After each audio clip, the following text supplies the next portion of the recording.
자, 이번 주는 보니까 모두가 주목하는 한 주인 것 같아요. 수요일과 목요일 날 FOMC가 있고 통화 정책의 방향이 정해지죠. 이제 75bp냐, 뭐 1bp냐, 뭐 여러 가지 의견이 있는데 당장은 한 75bp에 결정이 될 것 같다 이런 전망이 팽배하죠. 그리고 이번 주는 특히나 대형주 실적 발표가 몰려있는 주간입니다. 그래서 각 기업들의 실적에 따라서 실제로 경기 침체가 오는 것이냐 아니냐를 가늠할 수 있는 시간이 되기 때문에 대형주 실적 발표가 큰 주목을 받고 있는 것 같아요. 그렇고요. 여하튼간에 이제 오늘 아침 같은 경우는 월마트 실적이 발표가 나면서 월마트가 굉장히 안 좋게 나왔어요. 가이던스를 좀 안 좋게 냈죠. 그러면서 시장이 동반 하락을 했는데요. FOMC를 앞두고 있는 상황에서 변동성이 좀 예상이 되는 상황이었기 때문에 저는 뭐 큰 걱정은 안 했고요. 그리고 월마트 같은 경우는 제가 지난번에도 얘기했지만 지금 현재로서는 너무 많이 부풀려 놓은 재고를 정리하는 과정이 있기 때문에 실적이 상당히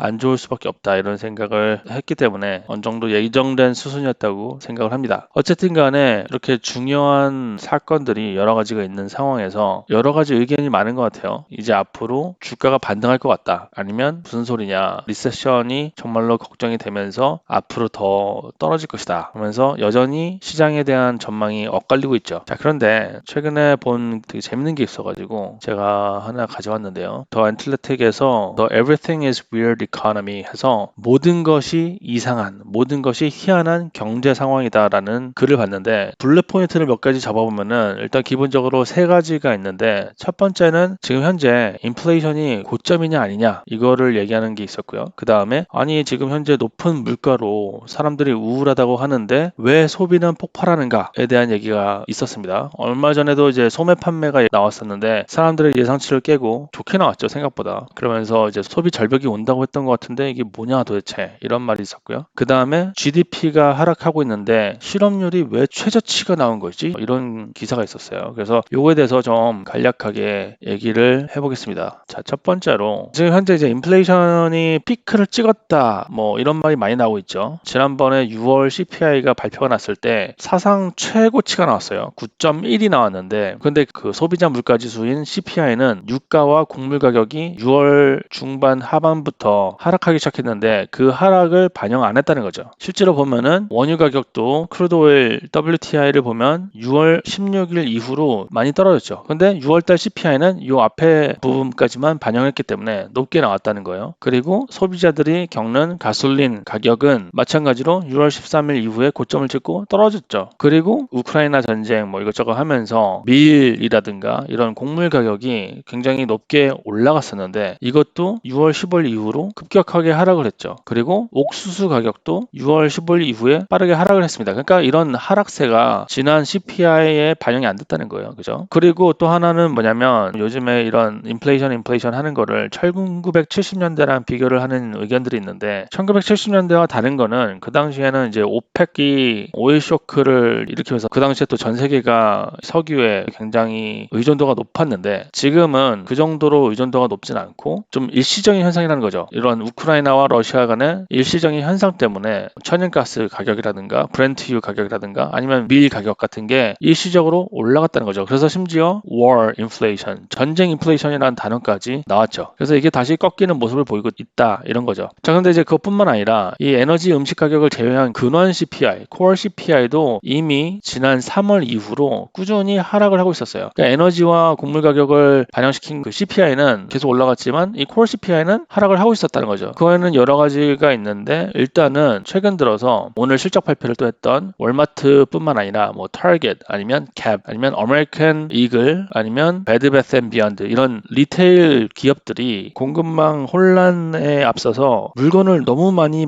구비해 놨다는 거예요. 그래서 지금 재고 문제를 겪고 있으면서 지난번에도 말씀드렸지만 리턴하지 마라. 만약에 리턴할 거 있으면 상점에 물건을 가지고 오지 마시고 그냥 돈으로 드립니다. 이런 얘기를 한다고 했었죠. 그래서 요즘에 재고 처리 관련해서 할인 세일을 엄청나게 하고 있죠. 그러면서 이게 실제로 영향을 줘서 물가가 좀 떨어지겠다. 이런 거에 영향을 주고 있다. 이런 말이 나오고 있고요. 그리고 또 중국발 화물 운송 가격이 굉장히 높게 올라갔었는데 지금 보면 최근 들어서 급격하게 하락을 하고 있죠. 고점 대비는 60%나 하락을 했습니다. 그러니까 정상화가 되고 있다. 이런 것도 많이 나오고 있죠. 그런데 이제 그런 얘기를 하면서 이제 인플레이션 피크아웃에 대한 얘기가 나오면서 7월 CPI가 발표가 나고 그리고 거 쭉 나오겠죠. 물가가 이제 좀 떨어지지 않나 이런 거에 대한 의견이 좀 강화가 되고 있는 것 같아요. 그런데 이 반면에 또 다른 의견이 있습니다. 무슨 소리냐? 이렇게 지금 잠깐 일시적으로 인플레이션 피크아웃이 일어났다 하더라도 1970년대 같은 경우는 그 오일 쇼크가 실제로 일어나면서 70년대 때 초반에 보라색 선이 인플레이션 레이트인데 인플레이션이 확 치고 꺾였지만 나중에 또 올라가고 막 그랬죠. 그런 현상이 있었죠. 그러니까 지금 현재로서는 지금 첫 번째 피크가 왔고 피크아웃에서 다시 떨어진다 하더라도 또 올 수 있다는 거죠. 그런 얘기를 하는 사람들이 있고요. 그리고 이 당시에 오일 쇼크가 지나갔는데도 물가가 통제가 안 됐다는 겁니다. 아니 원유 가격이 잡혔는데도 이 통화 정책이 감당하지 못하는 수준으로 여러 가지 뭐 커머디티 가격이라든가 이런 거에 좀 영향을 미쳐가지고 인플레이션가 계속 유지가 됐다는 거예요. 그래서 결론적으로는 폴 볼커가 초고금리로 이걸 잡을 수밖에 없었다는 거죠. 그러니까 지금 현재 아직은 멀었다는 겁니다.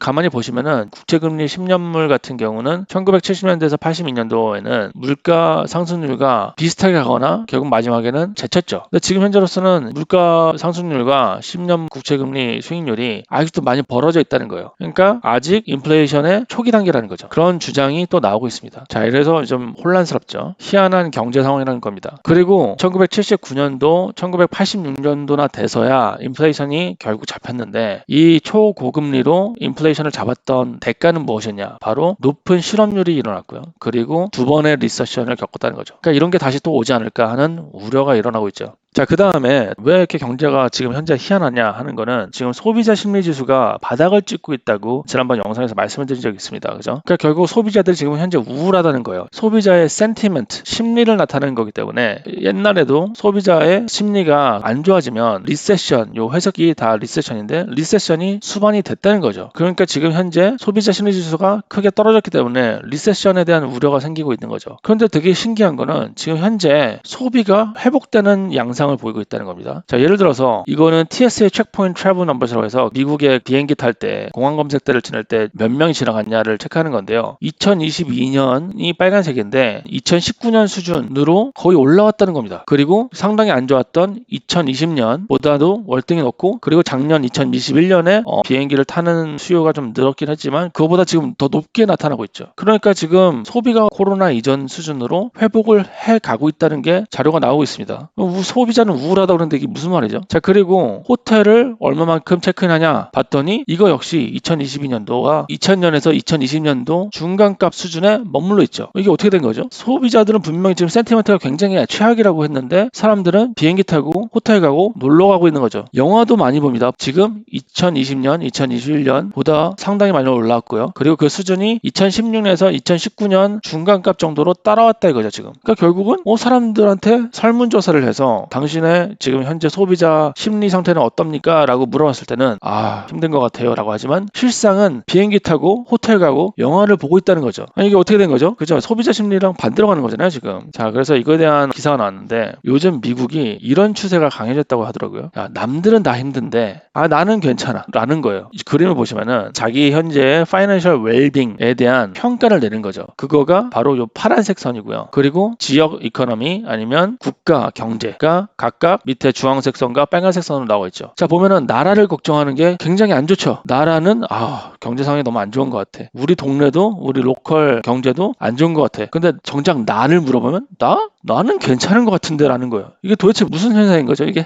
그래서 하여튼 이런 되게 희한한 현상이 일어나고 있다는 겁니다. 이거에 대해서는 여러 가지 해석이 있는데요. 기본적으로 사람들이 옛날보다 소셜미디어나 이런 거에 노출이 되면서 많은 사람들이 경기 침체가 올 거라는 예상을 하고 있고 또 코로나에 대한 정보를 실시간으로 받아보고 있고 중국발 코로나 봉쇄 이런 거에 굉장한 노출이 많이 되면서 사람들이 옛날보다 어떻게 보면 똑똑해졌을 수도 있고 아니면 수많은 정보 때문에 옛날보다 걱정이 더 많아졌다는 겁니다. 그래서 보면 나는 괜찮은데 지금 현재 경제 상황이 안 좋은 것 같아 라는 걱정을 더 많이 한다는 거예요. 이게 이제 실제로 보면은 사람들이 얼마나 행복한지를 나타내는 수치가 요 밑에 X축에 나와 있고요. 이 Y축은 전반적으로 다른 사람들이나 뭐 전 세계적으로 행복 지수를 나타내는 건데 그 괴리감이 엄청나죠. 다 여기에 모여 있잖아요. 국가별로 나와 있는데 나는 행복한데 세계는 안 좋아 라고 생각하는 게 국가별로 전부 다 이쪽에 몰려 있죠. 되게 재밌는 거는 한국이 세계 최고랍니다. 남들은 다 힘들지만 난 괜찮아 라고 얘기하는 게 한국이 세계 최대래요.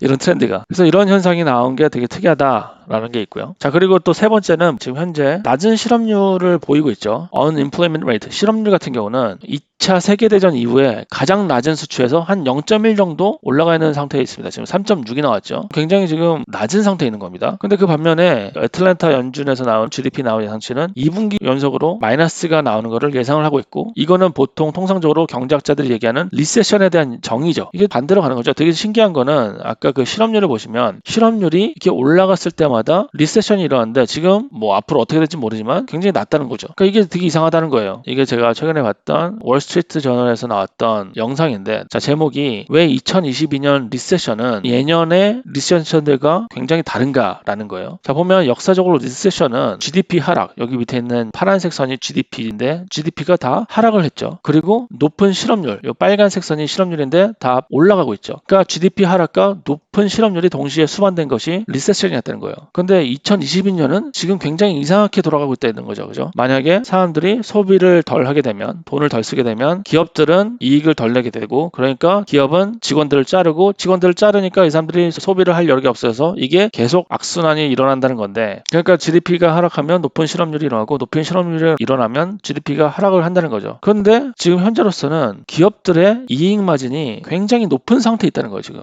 역사적으로 봤을 때 지금 예전에 있었던 리세션들 같은 경우는 이게 다 밑에 있었죠. 기업들이 탄탄하다는 겁니다. 그리고 기업들이 지금 현재 보유하고 있는 현금의 양도 역사적으로 굉장히 높은 수준에 올라와 있어요. 자, 이러면 기업들이 그럼 경제가 안 좋아져도 사람들을 자르지 않고 대량 해고를 하지 않고 버틸 수 있는 거 아닌가? 라는 생각을 한다는 거예요. 그러면은 생각보다 이 소비 침체가 일어나지 않을 수도 있다. 그러니까 리세션이 온다 하더라도 굉장히 가벼운 리세션이 되지 않을까라는 의견들이 요즘 늘어나고 있다는 거죠. 그리고 또 수급 채찍 효과가 아닌가? 이 불립 이펙트라는 게 수급에서 나오는 이슈인데, 지금 코로나 때문에 공급망 혼란이 일어나면서, 그리고 또 재난지원금을 받으면서, 또 코로나가 해결됐다는 거에 대한 펜트업 소비, 일상으로 복귀 같은, 아까 호텔 많이 가고 비행기 많이 타고 이런 게 일어나면서 소비가 급증을 하게 되니까 기업들이 아이고 우리 미리 준비해놔야 돼 해서 많이 생산을 해놨다가 요즘 들어서 재고 문제가 되면서 떨이 판매가 일어나는 이상한 그런 게 있다는 거죠. 이것도 GDP 하락하는 요인이 뭐냐면, 코로나 때문에 사람들이 많이 퇴사를 했다가 다시 사람들이 이직을 하거나 아니면 신입사원을 기업들이 뽑거나 하는 시대로 바뀌고 있었죠. 그렇게 하다 보니까 2020년 이전에, 코로나 이전에는 사람들이 일하는 노동 참여자 퍼센트가 뭐 그래도 꽤 높은 수준이었어요. 쭉 감소하긴 했는데 하고 있다가 코로나 때 급격하게 푹 떨어지고 지금 약간 회복하려고 하는 단계인 거죠. 이렇게 하다 보니까 지금 현재로서는 인력이 좀 부족한 상태인데, 코로나 이후에 심지어 2019년 정도보다도 지금 unfilled job rate, 일할 자리는 많은데 사람들이 아직 채용이 안 됐다는 거예요. 그죠? unfilled잖아요. 지금 채용이 안 됐다. 아직도 채용을 많이 해야 되는데 지금 일손이 부족한데 수많은 베이비 부머의 경력직들이 퇴사를 하면서 이직이 많이 일어나고 신입사원을 뽑다 보니까 생산성이 되게 약화됐다는 겁니다. 일시적으로. 그런 상태인 거죠. 그러니까 되게 특이한 거죠. 그죠? 자, 그래서 역사적으로 파란색이 GDP인데 2001년도 같은 경우에는 이렇게 리세션이 있었을 때 GDP가 회복 시기에도 해고가 증가가 어느 정도 유지세를 했고 GDP가 많이 올라왔을 때 그제서야 해고하는 추세가 없어졌다는 거죠. 근데 2022년 같은 경우는 지금 이 모습과 정반대로 가고 있다는 겁니다. GDP는 하락을 하고 있는데 해고율도 하락을 하고 있다는 거예요. 그럼 이게 계속 유지가 될 수 있는 거냐? 이거에 대한 질문이 생기면서, 이런 거는 이제 아무래도 추세가 계속될 수 없고 뭐 둘 중에 하나인데, GDP가 반등하든지 아니면 해고가 증가하든지. 그래서 이거에 대해서는 아직도 뭐 어떻게 될지 모르겠다라는 말이 일어나고 있죠. 그래서 이제 결론적으로 되게 희한하고 이상한 경제 상황이다라는 그런 기사를 제가 소개를 했는데요. 이걸 보니까 더 헷갈리죠. 그러니까 이 장세에 대해서 의견이 이렇게 많을 수밖에 없는 게, 의견이 엇갈릴 수밖에 없는 게 지금 굉장히 특이한 상황이라는 거예요. 그래서 뭐 옛날 같은 경우에도 리세션 같은 경우는 단 한 번도 똑같은 이유 때문에 온 적이 없다고 하죠. 뭐 운율은 타지만, 라임을 하지만 똑같지 않기 때문에 이번 같은 경우에 이게 굉장히 심각한 리세션인지 가벼운 리세션인지 아니면 대충 반등할 것인지, 이거에 대해서 의견이 분분할 수밖에 없다는 겁니다. 지금 이런 적이 없었기 때문에. 그렇죠? 그럼 결론적으로 아무것도 모른다는 거죠. 아무것도 모른다. 수많은 사람들이 여러 가지 의견을 내고 있지만 아무것도 모른다는 겁니다. 자, 그런데 확실한 거는, 자, 역사적으로 봤을 때 이런 베어마켓이 영원히 가는 적은 단 한 번도 없었어요. 베어마켓은 무조건 끝났습니다. 그리고 심지어 인플레이션이 왔다 하더라도, 예를 들어서 1970년대랑 1980년대를 보면 이게 인플레이션을 반영한 가격인데 주식시장이 한 마이너스 1%가 났죠. 이거 지난번에도 제가 말씀드렸는데 인플레이션을 반영한 주식시장의 수익률이 실제로 인플레이션보다도 약간 낮았다 이거죠. 그리고 뭐 채권도 안 좋았다는 겁니다. 지금 현재랑 비슷하죠. 근데 이게 보면 결론적으로 뭐죠? 인플레이션 비율이 어떻게 됐든 간에 주식이 뭐 중간에